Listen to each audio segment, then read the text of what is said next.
We'll guide you through how to make your Minecraft server public without port forwarding. Firstly, have your server running and open up a web browser and go to a site called PlayItG.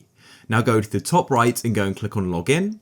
If you haven't already got an account, go and create one. Now you need to get the PlayIt program, so click on downloads by clicking here and we can go and download the installer. We can then go and run the installer, so just follow the steps. Once it's finished, click on finish. And now all we need to do is come to the bottom and go and search for PlayIt and we can go and run it. Once it's running, it'll go and say visit this link to set it up. So highlight it and then press Ctrl+C to copy it. And then paste in the link and go to it. It'll then say waiting for agent to connect and you'll need to confirm you want to add the agent. So click on continue and click on add agent and we can now click on create tunnel.